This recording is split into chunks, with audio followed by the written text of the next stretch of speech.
kenapa Dr. Tifa sebagai pendukung Pak Anies Baswedan ikut-ikutan nimbrung dalam memainkan isu propaganda ini? Ingat ya, Pak Anies Baswedan bukan sesungguh-sungguhnya calon presiden. Pak Anies Baswedan hanyalah calon presiden poros tengah ciptaan Ibu Megawati Soekarno Putri. Sebagai imbalannya nanti Pak Anies Baswedan akan diusung oleh PDIP sebagai calon gubernur DKI, tapi kemudian Pak Anies Baswedan juga dikibulin oleh Ibu Megawati. Ini permainan politik tingkat dewa. Kasih tahu biar saudara-saudara paham. Jadi, kalau hari ini Pak Anies Baswedan itu masih sefrekuensi dengan Ibu Megawati, wajar kalau kemudian para anak buahnya Pak Anies Baswedan itu ikut menggarap proyek propaganda tersebut. Wajar, karena mereka masih satu frekuensi. Pak Anies Baswedan juga adalah jongosnya Ibu Megawati. Biar paham ya, saudara-saudara ya. Itulah sebabnya para anak buahnya Pak Anies Baswedan ikut-ikutan memainkan itu. Nah, kenapa Pak Anies Baswedan ketika itu dipilih sebagai calon presiden poros tengah? Dengan asumsi bahwa orang yang berpotensi memecah dan merebut suara pendukung Jenderal Prabowo Subianto dari kalangan religius adalah Pak Anies Baswedan. Maka dari itu Pak Anies Baswedan ditunjuk sebagai calon presiden poros tengah ciptaan Ibu Megawati. Tetapi fakta hari ini bicara bahwa Ibu Megawati Soekarno Putri pernah melengsarkan Gus Dur dari tahta kepresidenan. Itu fakta. Sehingga hari ini kalau kita coba berspekulasi, siapa yang lebih berpotensi melengsarkan siapa? Maka potensi itu ada pada orang yang telah berpengalaman melakukannya. Siapakah orang tersebut? Megawati Soekarno Putri. Dia yang berpengalaman melakukan itu. Dia yang berpengalaman dalam hal guling-mengguling. Dia yang berpengalaman dalam hal lengser-melengserin. Jadi kalau hari ini kita coba berspekulasi, siapa yang lebih berpotensi melengsarkan siapa? Maka Ibu Megawati Soekarno Putri lebih berpotensi melengsarkan kepemerintahan Bapak Prabowo Subianto. Dengan cara apa? Dengan cara memainkan kebenaran ilusi seperti yang saya jelaskan di awal tadi. Menyampaikan informasi secara terus-menerus kepada rakyat bahwa Insinyur Haji Joko Widodo adalah sesungguh-sungguhnya sosok yang haus dan tamak akan kekuasaan. Kemudian rakyat akan percaya itu, kemudian rakyat akan nimbrung dalam frekuensi kebencian PDIP, ikut-ikutan membenci Bapak Presiden Republik Indonesia ke-7, Insinyur Haji Joko Widodo. Kemudian di sisi Bapak Jokowinya akan tersipu malu karena terus-menerus dituduh, dijustifikasi seperti itu. Kemudian memutus tali persahabatannya dengan Jenderal Prabowo Subianto. Kemudian posisi Pak Gibran Rakabuming Raka sebagai Wakil Presiden Republik Indonesia akan rentan, akan sangat mudah untuk digoncang jatuhkan. Dan selanjutnya dari itu adalah posisi Presiden Republik Indonesia Jenderal Prabowo Subianto pun akan sangat-sangat rentan dan mudah diguncang jatuhkan. Itulah sasaran targetnya. Jadi paham kita. Jadi siapa yang merencanakan? Pihak mana sebenarnya yang merencanakan Jenderal Prabowo Subianto menjabat Presiden Republik Indonesia hanya 2 tahun? Sesungguh-sungguhnya yang punya konsep ini, yang punya rencana busuk ini, yang punya niat keji ini adalah pihak PDIP.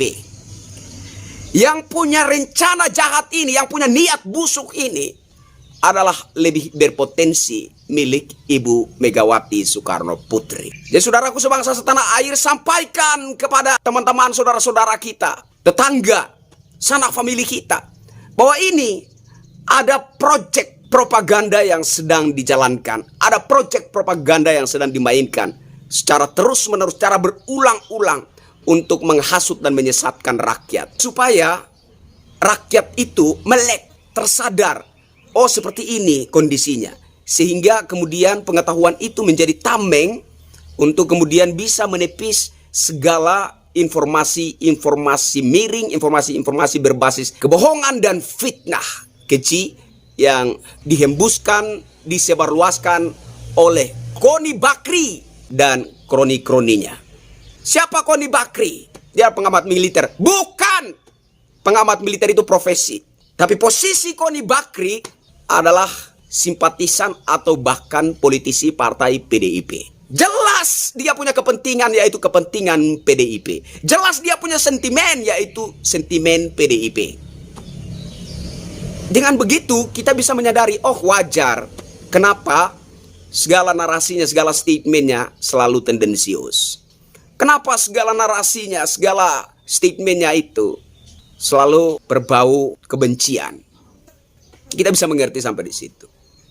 Jadi saudara-saudaraku sebangsa setanah air, saya bebaskan saudara-saudara mengeser, mere-upload video ini. Bagian-bagian yang penting, saudara-saudara boleh ambil, potong, sebarkan di platform sosial media saudara-saudara. TikTok, Facebook, atau bahkan YouTube, X, Twitter, Instagram, dan lain sebagainya. Silakan, saya bebaskan. Tidak ada pembatasan. Saya jamin video-video saya tidak ada pembatasan. Saudara-saudara boleh mengambilnya, boleh memotong, atau boleh juga mere-upload secara utuh. Bebas. Karena ini menurut saya adalah sebuah informasi yang sangat penting. Saya pertegas bahwa posisi Jenderal Prabowo Subianto, Presiden Republik Indonesia saat ini tidak sedang baik-baik saja. Dan kita sebagai rakyat harus sadar bangkit untuk menjaga presiden kita. Kenapa? Karena presiden kita adalah wibawa negara kita. Presiden kita adalah wibawa bangsa. Kita harus bangkit menjaga beliau. Dan kemudian juga kita minta kepada orang-orang dekatnya untuk betul-betul dijaga presiden kami, Bapak Jenderal Prabowo Subianto. Jaga dia. Edi Sitorus juga bilang meminta kepada Presiden Prabowo untuk menutup komunikasi dengan Pak Jokowi dan menutup peluang untuk jangan sampai dinasti politiknya Pak Jokowi ini ada di pemerintahan Pak Prabowo. Kan itu permintaan Edi Sitorus jelas itu, Pak. Iya. Jadi gini ya, mereka kan dari kemarin-kemarin sudah bicara dinasti segala macam. Sekarang yang bangun dinasti itu siapa? Ya kan? Memang Bu Megawati nggak bangun dinasti dengan cara-cara yang quote and quote sebenarnya kotor juga membangun itu gitu. Nah kalau dikaitkan dengan nanti open house Bu Megawati ke Kertanegara umpamanya atau kemana lah gitu. Atau ke Hambalang misalnya ya kan? Ke Hambalang. Ya sah-sah saja wong itu lebaran gitu. Tapi dalam konteks yang seperti ini kan tidak bisa semuanya 100% dikaitkan dengan kepentingan politik. Ya kan? Pembicaraan mungkin bisa saja itu. Dari kemarin kan sudah ada minyak urut segala macam waktu ulang tahun. Kan nggak bisa ketemu kan gitu ya. Ini diusahakan mungkin untuk ketemu. Sebenarnya kan gertakan-gertakan itu childish banget gitu. Ya, kalau menurut saya, retreat kemarin itu ya tindakan konyol dan memalukan menurut saya. Urusan negara yang diprogram untuk kepala daerah, kok bisa nyetop kepala daerahnya sendiri untuk tidak ikut. Itu kan sebuah apa ya? Tapi itu kan coba-coba. Nah, gayanya ini sebenarnya penyerangan-penyerangan seperti ini yang saya lihat itu tidak pernah dianalisa. Ini efektif atau tidak? Gitu. Lo mau ngerudal atau pakai perang gerilya itu kan harus ada yang analisa. Apalagi ini perpolitikannya seperti itu yang dihadapi. Itu ada Pak Jokowi, itu masalahnya, Bos. Kalau Pak Jokowi itu sudah tidak bekerja, auranya, itu lain cerita. Pak Prabowo bisa saja dibuat sebuah tekanan atau rayuan. Nah sekarang masalahnya Pak Jokowi itu punya kontribusi besar terhadap apa yang dilakukan Pak Prabowo, apa yang terjadi pada diri Pak Prabowo, ya kan? Proses-proses Gibran ada di situ itu kan bukan proses yang mudah juga kemarin itu. Jadi saya tidak melihat potensi itu untuk bisa merubah hubungan Pak Prabowo dengan Pak Jokowi, karena ini masih dibutuhkan sampai 2029. Jadi kalau Pak Prabowo masih kuat, saya pikir juga tidak Gibran tidak juga nafsu untuk menjadi presiden. Saya yakin kalau itu. Tidak. Kalau toh pertemuan Lebaran itu dianggap sebagai bagian dari untuk melakukan bargaining dengan Prabowo, artinya dari sisi untung ruginya apa yang diajukan oleh Bu Mega nanti semisal mama pertemuan itu ada, rasanya Prabowo berpikir nggak hanya sekali atau 2 kali, mungkin lebih dari 10 kali ya untuk menerima ya kan ajakan dari Bu Mega untuk berkoalisi atau ikut berkoalisi untuk kemudian menutup dinasti politiknya Pak Jokowi di pemerintahan. Itu tadi yang saya sampaikan Mas Budi, urgensinya apa gitu. Kalau melepas urgensinya untuk membebaskan Hasto, Pak ya. Iya, tapi Kongres April itu ini kan. Itu kan urgensinya PDIP. Oh, oke. Nah, urgensinya Pak Prabowo apa? Oh. Wong sekarang Gerindra juga di atas angin. Apalagi ada Pak Jokowi, ada Gibran, ada siapa itu. Nggak ada. Koalisi merah putih kan kuat, solid.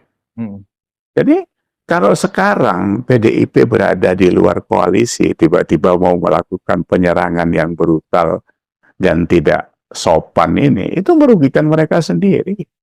Dan ngapain masa kelas mainan seperti ini terus Pak Prabowo bisa luluh.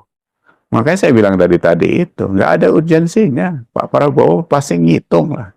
Melepas Pak Jokowi ngambil PDIP atau Bu Megawati itu bisa kena tulah dia. Ya kan? Jadi, tapi ya sekali lagi karena ini politik, hidup juga masih koma kan. Ya kan? Kita kan semuanya masih koma ini. Yang belum selesai. Belum titik. Nanti. Iya, belum titik. Nanti jadi apa, besok jadi apa. Ya, entah kata orang kan yang membalik-balik hati dan pikiran kan cuma Tuhan saja kan. Baiklah teman-teman, demikian dapat saya sampaikan. Semoga bisa bermanfaat untuk kita semua. Buat teman-teman yang suka dengan channel ini, tolong bantu subscribe, like, komen, dan share ke teman-teman lainnya ya. Terima kasih, sampai jumpa lagi.